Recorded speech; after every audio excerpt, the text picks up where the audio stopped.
Oh yeah, so let's do the Hawkeye thing. Just wanted The to Hawkeye thing. get it. I don't know. So I guess I really enjoyed this episode quite a bit. Actually, I think it's my favorite so far, and I definitely dug Yelena showing up. Spoilers, I guess.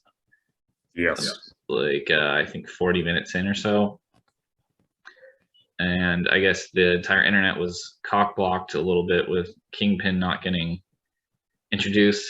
I guess I always had heard it was episode 5, but I guess there was rumors out there it was going to be in episode 4. So I was perfectly okay. I'm like, Mhm. I thought it was going to be episode 5. So I was never upset about his non-introduction in episode 4. Huh. That's interesting. Yeah, because we had spoken about episode 5 in the That's last yeah, episode of the because that's what I podcast. thought it was, and I Yeah, guess yeah, and all the internet's like got a little ahead of itself. Just calm see, down, internet. I mean, I don't know. I try not to set up any expectations for a show in that regard, and like the expectation that someone or something is going to happen on a certain episode, unless it's explicitly said, like, which I don't think had happened with Hawkeye, as far as I'm aware. So it kind of seems like the internet was setting itself up for disappointment in that there had this expectation. Hasn't episode 5 kind of been the penultimate episode for most shows through Disney Plus now anyway? The Marvel shows, yes. So I feel like expecting Kingpin to show up, because I'm sure he is. It's more or less confirmed at this point, like something like that's going to happen. So expecting an episode 4 just kind of seems like you're jumping the gun a little bit. Yeah. I But guess I will say I would like to make just a general apology. That maybe that's a little bit too an apology. drastic. It's not anything like that, but I do feel like I sort of underplayed how good this show has become last week. Especially, I think it's a good show. I actually think it's way better than Falcon and the Winter Soldier, and I would even say definitely on the same level, at least I think with Loki and WandaVision in some regards. So, and we'll see how it finishes out because I do think that last episode was especially engaging and it's well paced and fun. And I'm looking forward to the next episode quite a bit. I don't know if at least on the West Coast, if I will stay up till midnight to watch it like I was doing with The Mandalorian or WandaVision or something like that. But Right. I am enjoying it quite a bit, and though I am exceedingly excited for Boba Fett to come out at the end of December, and we also have Spider-Man coming up next week too, so that's pretty exciting. I don't know if we'll get a chance to see that right away or not, but Yeah, I want to try and see it right away. I don't know. Yeah, like you said, I don't know if that's going to happen for me either. That would be really nice. yeah, But that movie it's really just exciting that they're holding back that Andrew Garfield and Tobey Maguire are in it, so just everyone's just so excited to find out if they really are. I mean, it's pretty guaranteed at this point. I think it'd be if they weren't, I think there would be riots in the streets for sure. I mean, it would be kind of crazy for them. I mean, don't get me wrong. I really like Tom Holland as Spider-Man. I think he's done a fantastic job in the role.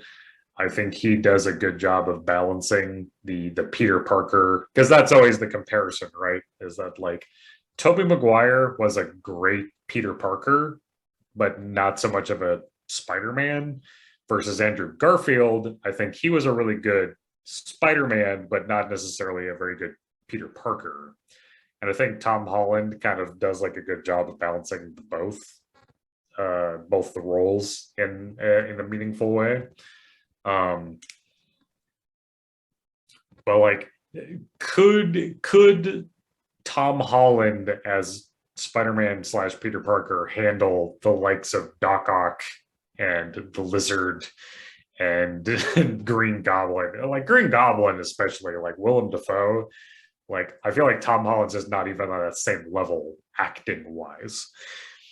And so I just feel like it would be really remiss for Tobey Maguire not to come back to be the foil to Willem Dafoe to deal with him as a villain. Like, it just would seem so out of place without him being there.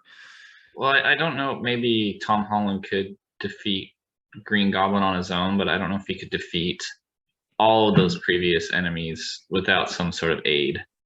Yeah, like, especially, I don't know. I mean, I don't think there's any, not in wanting to put all of their eggs in one basket. I don't think we're getting like any Venom in this movie necessarily. I could see it maybe being an end credit scene. Yeah, it's possible, right? Like that there is rumors what the end credit scene is already. And because I do want that storyline for Spider-Man, because it's an important storyline, right? Like him having the symbiote suit and being Black Suit Spider-Man, I think is a really important thing to include in the backstory of the character. I will say that I don't think Spider-Man 3 in the Tobey Maguire or Sam Raimi directed films, I don't think they necessarily did a fantastic job of approaching that subject matter, but like it's memorable to say the least. You know, emo Spider-Man certainly has like become, you know, meme-tastic since its inception. Yeah, definitely. But I think that particular storyline could be taken a little bit more seriously with, you know, with our current players in place right now, to really like bring that to the big screen and have it be something meaningful and maybe not so meme-tastic. But I don't know. I'm excited at the notion. Yeah. I mean, if they do keep Tom Holland around into the future, I do think they need to at least acknowledge that part of it. But that being said, yeah, I would agree with you for the most part regarding this most recent episode of Hawkeye. I really enjoyed the character development between Clint and shoot, how am I forgetting her name?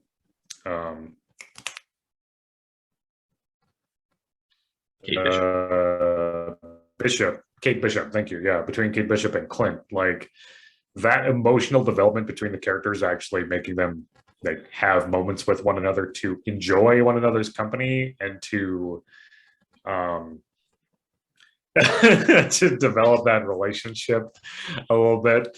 This fucking memester over here. Like I really enjoyed that relationship being developed a little bit more. Like so far, all Kate has been to Clint is a huge pain in the ass. And so I was really glad that they were able to develop that relationship in a way where like Clint is clearly trying to avoid deeper points of conversation regarding his past, but he's willing to share some of his skills and some of what he's experienced with Kate, to like kind of let her understand where he's coming from. But yeah, like I really like that character building. But an episode like that, I will say, is with the limited amount of time that this show has to like conclude its story, but also like get the point across that like the full story is told and the full character development has been done.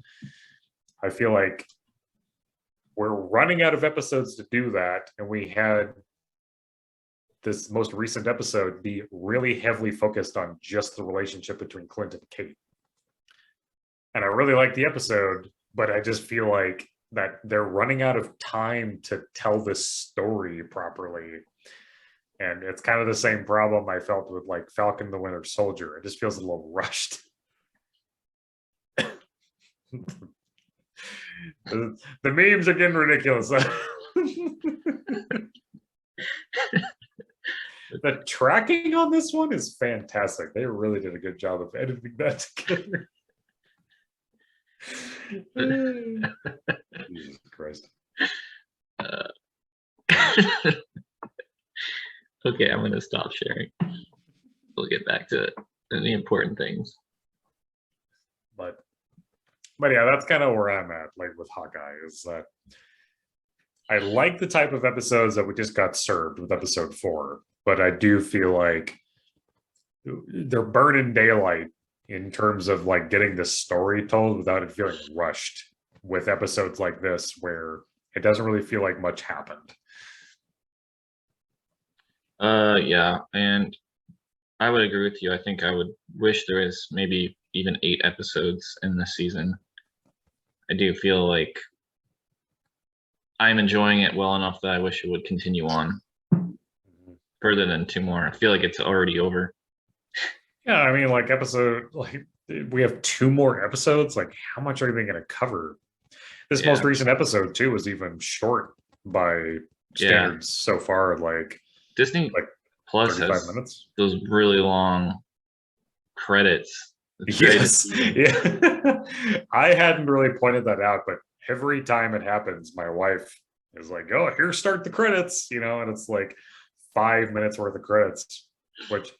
Not that I don't want people to be credited for the episode, but it is a pretty tremendous amount of background crew to if you actually watch it, it's because it has it in a bunch of different languages for some reason, I think.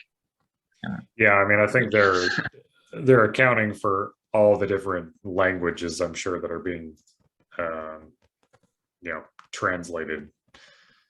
Yeah, I don't know. For each episode. I haven't thought about it much at all, so I'm always just rather bitter about it.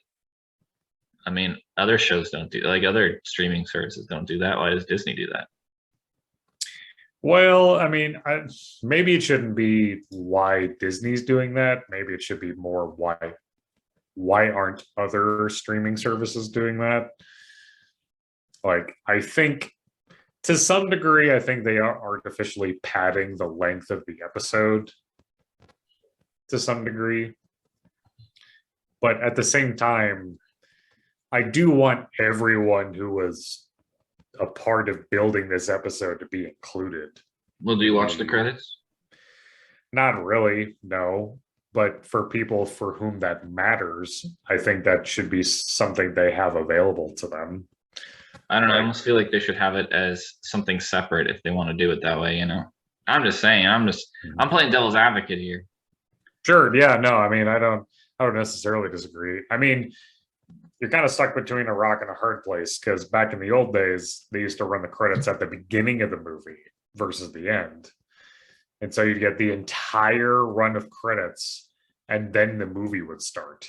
Yeah, I don't think you get the entire roll of credits. You get some of the big not entirely. It would probably be the main acting cast. Actually, I remember this because it was actually a huge deal back in the day. I think it was part of like some sort of motion picture union. And when Star Wars first came out, obviously Star Wars doesn't have that. They had the scroll of like kind of the background of where it's coming from. And I guess that was pretty controversial at the time for those unions or whatever that it was. Whatever was requiring them to put that at the beginning of movies. So it's interesting. And I don't know if there's necessarily a right answer to that. I mean, like, if I'm in a movie theater, I'm watching through the credits because I'm there. And I'm looking for names that I recognize or names that I see. Versus when I'm at home, the moment the movie's over, the movie gets paused or the movie ends and I turn it off, right? Like, I think most people can relate to that. Well, I mean, I don't watch the credits in the theater either unless it's a Marvel movie. And even then, I'm kind of zoning out until the kicker comes at the end.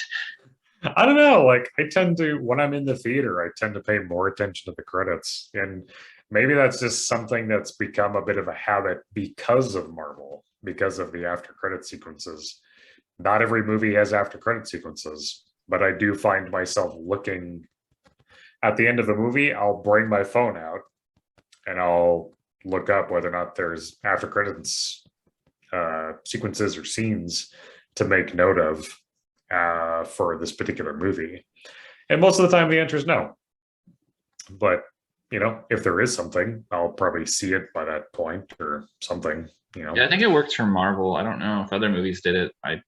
If I would like it quite as much, because Marvel, I'm ultimately interested in what's coming next. But in a lot of films, I feel like they would abuse it. I mean, like if you, if they have something interesting, well, think of it like Jumanji. Oh, here's our after credit sequence. It's like The Rock farting on a monkey or something, and then it's like the gas fumes form like Jumanji 2 coming in 2024 or something. Right. Actually, I'd probably watch that. Not gonna lie. see, you're proving your own point wrong here. Well, if it was legitimately The Rock farting on a monkey, I would probably stick around to see that. Yeah, I mean, like, I don't know. I want the people who worked on a movie to be properly credited in some way. And yeah, well, so I think the Disney, and I could be wrong, but I think they literally just show the same credits multiple times, just in different languages, which I don't know why that's necessary if you're watching it in English. But I mean, you're not wrong there. I could see that argument a little bit more, or I could agree with that argument a little bit more, because it reminds me of a similar argument for video games in download sizes, like regarding language packs. It's something that ends up taking up a huge amount of room on your computer or your console regarding if you have a downloaded version of a game or not. I know that like probably the worst offender of that is like Call of Duty. Call of Duty's current download size is enormous. It's like nearing 200 gigs in size, right? wow, so crazy. Like it's huge, right? And so that could be mitigated to some degree if you got the option to choose language packs. So you could choose English so that you don't need the French, German, Spanish, Portuguese, like dialects to be included with your download. But that's just it's another thing that a game company has to do to include as an option.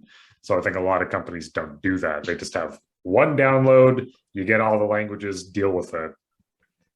And for most games, it's probably not a big issue, depending on the size of the game. But some games are ginormous, and those audio files for different versions of the game done in different languages can take up a lot of space on your machine.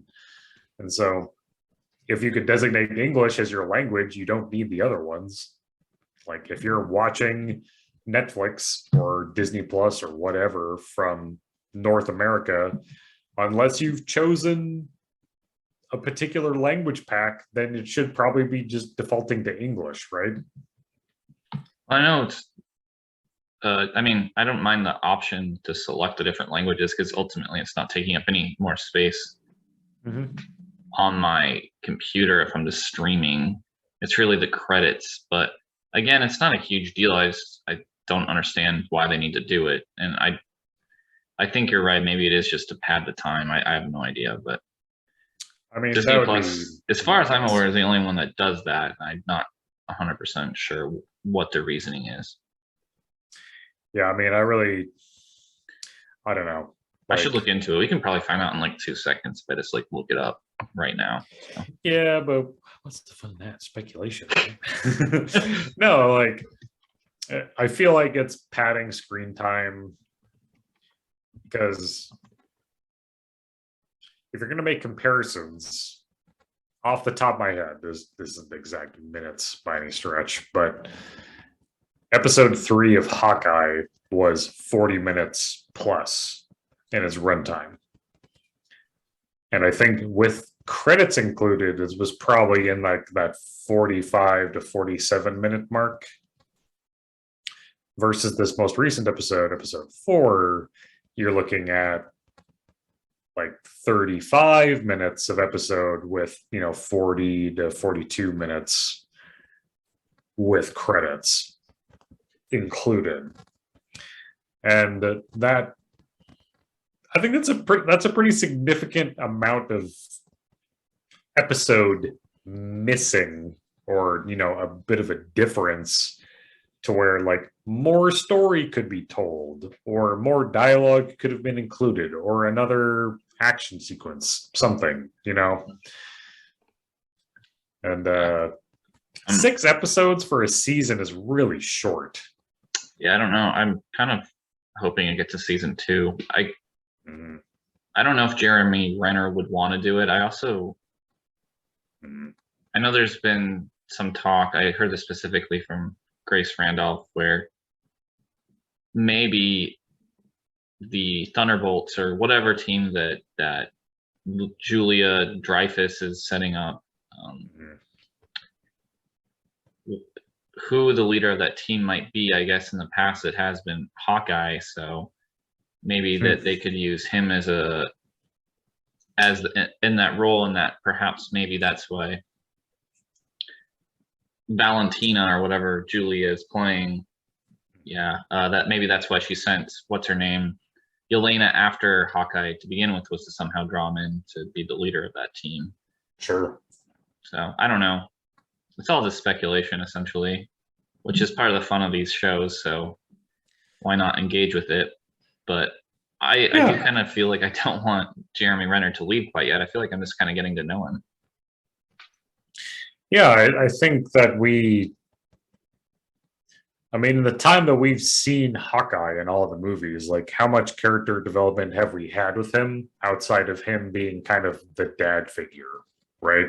Like, he's had a lot more meaningful contact with Wanda over the movies, in meeting her and kind of in being her, confidant in a lot of ways. These Eastern European women, he just seems to be drawn toward. He just seems to be really drawn to them. I guess, you're, Black Widow. But like, outside of that, not like a whole lot going on. I think Endgame was probably like the most development you see from him. I'd say maybe Age of Ultron for me. Yeah. Well, I'm just thinking of you find Clint as Ronin, by means of Black Widow, and seeing how torn up he is about the loss of his family, and how that's affected his decision making, and like what the kind of person he is, and then him losing his, more or less his best friend in Black Widow by the end of Endgame. Like, it just seems like you get a lot of ups and downs for this character, and mostly downs, which really drive like what this character is about, and how much family and friends really mean to him. And in having his family restored, he puts away the cowl, so to speak, Ronin, only to then have to be dealing with those demons later in the show. Yeah. There's also some rumors or speculation, and I think they're right, about whose watch that is that they go to retrieve, which ends up being Echo's house. But that watch, they're speculating, was actually belonged to his wife, which I think is correct. And I think she may have actually been an agent of S.H.I.E.L.D. as well at some point. And some are even speculating she might have been Mockingbird, which was a character played, already had been played in the television Agents of S.H.I.E.L.D. I think pretty well. I can't remember the actress's name right now, but I think she did a good job. So I would be a little bit sad that she would essentially be recast as Mockingbird, but sure. Oh well. Interesting. Okay. Because this whole time, my assumption, I have not watched Agents of Shields at all, really. Like I've watched a few episodes, but not enough. I have no knowledge of the show, deep lore wise. So my whole assumption has been that the watch, in knowing in that it came from Avengers Tower, I was assuming that it was Tony's. Yeah, people Somebody were left saying over thinking of that as his. well. Yeah, Yeah. that was like he had something like that in one of the films. I think probably like Iron Man 3, where he's wearing a watch and he was able to transform it into the suit pretty quickly. Mhm. So I don't know. Yeah, I guess we'll find out. Hopefully, unless it's just like one of those things that you never really find out. Like, I mean, I'm assuming we'll find out. Like yeah, the fact that it's become a central part of the story. Because I was yeah. wondering where the hell that watch went. Because it was a little implied with I think the dog's name of the show appears to be Pizza Dog. Which is from the comic. Is it? I thought he might have been called Lucky. I'd heard Lucky bandied about. Yeah, I think originally the dog's name was Arrow, and I think it may have taken on a few names, but I think its main name was Pizza Dog. Okay. So Pizza Dog like it's kind of implied in that scene That the watch is the dog's. well the no dumb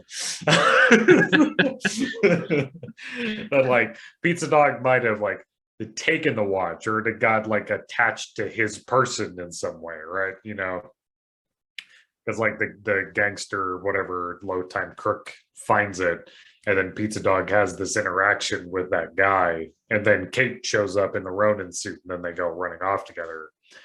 It's not really explicitly shown that the watch is still with the bad guy or that Kate or the dog has it. It's just kind of left up in the air of like, where's this watch that apparently is important?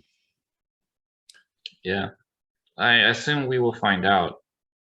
I think the theory that it's Hawkeye's wife sounds correct to me, just because she was able to track it, and it seemed really important that he retrieved it. Mm-hmm. And also, it does seem like Clint's family is going to get more involved with the show as a potential threat that maybe Kingpin will hold against him. Sure. I mean, that would make sense. I mean, I think that's totally Kingpin's MO, right? I mean, yeah, he'll use his generally huge body for. I'm bringing it back to last week. That was really funny. Part of his skill set. Yeah, well, I mean, like he's at the end of the day, like Kingpin is he's a big guy, he's strong, but he's not superpowered usually, you know, or at least in my knowledge of him. And so it would imply that he would need more nuanced ways of dealing with people who are stronger, more powerful than him. And so if he's going to be dealing with Clint in an Avenger, he needs some sort of leverage over him. And so maybe that's why he ends up leading the Thunderbolts. Who's to say? You know, it's not so much of something that's his choice, but it's more of you either lead the Thunderbolts or we kill your family. Like, so pretty dark. I kind of like it. Yeah, I mean, I think that would probably be the only reason that Clint would do that, right? I mean, he's been very begrudging in this story so far in Hawkeye so far, in that he wants to make sure Kate's okay and he wants to get the suit back. That's like his whole mission. And he'll do whatever to make that happen, but like he doesn't want to be doing this. He wants to be home with his family. So it would have to be something pretty extreme to warrant him sticking around for any longer. So I don't know. That's kind of where I'm seeing things going. Yeah. It's pretty interesting watching it all play out. Like you said, I am curious how they can wrap this up in just a few episodes. So seems like there's a lot of twirling plates right now that have to be resolved here, but in 2 episodes, I don't know. So I do hope it gets a season 2. I hope it does. Maybe they can just release it every Christmas, and Clint always has to get home for Christmas. I mean, that would be really funny. Yeah. Be like the diehard of Hawkeye. Yeah. Yeah, I just these six episode shows, man. Like 6 episodes at like 40 to 35 minutes in length is just I really don't think it's long enough to tell these stories. Yeah. Well, I mean, you think of like a movie though, like you think of Black Widow or Eternals or Shang-Chi. Those are just, well, in the case of Black Widow and Shang-Chi, those are just like 2.5 hour long movies. We kind of just accept that as being enough runtime, but I think as a TV viewer, you kind of expect a little bit more. Well, yeah, I mean, like if you're going to make that comparison, I mean, you're looking at like a 2.5 hour movie, but if we're going with 40 minutes as the like rough base time for, I don't know, Hawkeye, for example, that's still 4 hours versus a 2 to 2.5 hour movie. So you still have a lot more runtime in a show to be able to tell this story. And it doesn't really feel like that time is being used very wisely, at least with Hawkeye. And that being said, we haven't seen the end. We don't know. Maybe they do a great job of wrapping up everything, but I don't know. I just feel like there's a lot. Yeah, like you said, there's a lot of spinning plates right now, and I have kind of a hard time imagining that they're going to fully tell this story in a way that doesn't feel rushed. I hope they do, but I don't know. I do like that this show seems to be kind of a companion piece to the Black Widow movie that came out over the summer. Sure. Because you almost kind of see what happened in Budapest from their two different angles, which I kind of like, both Hawkeye and Black Widow's angle. Though you don't actually see it happen, but you kind of get both their perspectives from it. Right. Which I kind of dig. And obviously there's been some crossover with Yelena. But I will say that Yelena's performance in this, based off her performance in Black Widow, she's a lot quieter than in that film. I thought she would be talking more. Yes. But I'm not saying that's a bad thing. I mean, and there is quite a bit of time difference between this movie or the timeline between this movie and the show. So maybe she's changed during that time period as well and become more of a cold-blooded assassin. I don't know.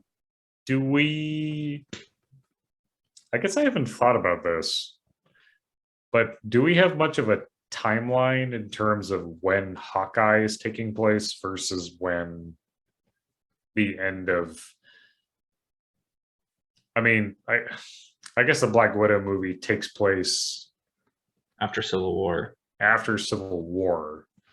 So I think there's about an 8-year time difference between that movie and this one. Yeah, it's a pretty long time frame. Yeah. So, but she's also actively using Black Widow gear. Like she's got the wristband bracelet buddies that do like the red electricity. So she still has that equipment and is using it, but it's been like 8 years. Yeah, I don't know. But you are right though, like by comparison, she's very mouthy in the Black Widow movie. And in Hawkeye, she's the silent assassin, which doesn't really seem like super in line with her character, at least from when she's been released from Black Widow control.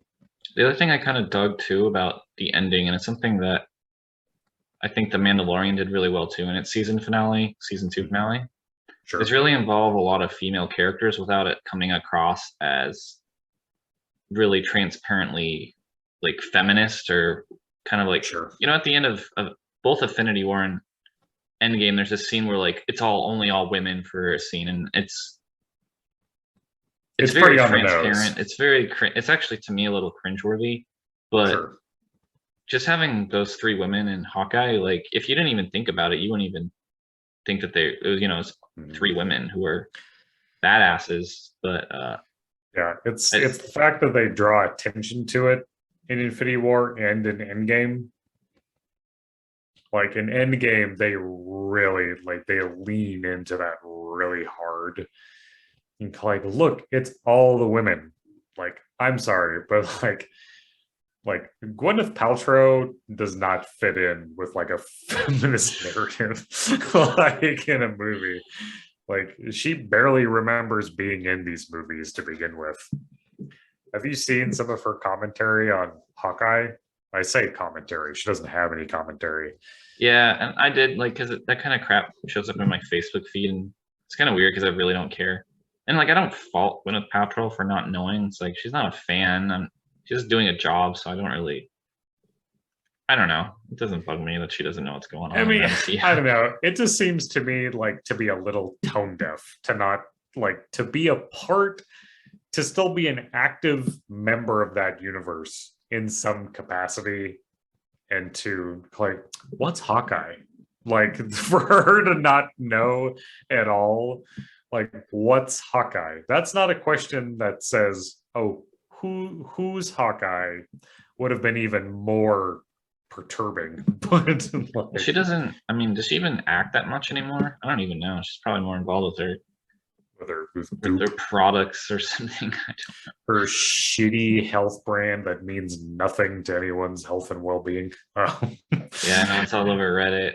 I've done no research, so I'm not gonna criticize her. So You don't have to do a lot of research because she certainly didn't. But yeah.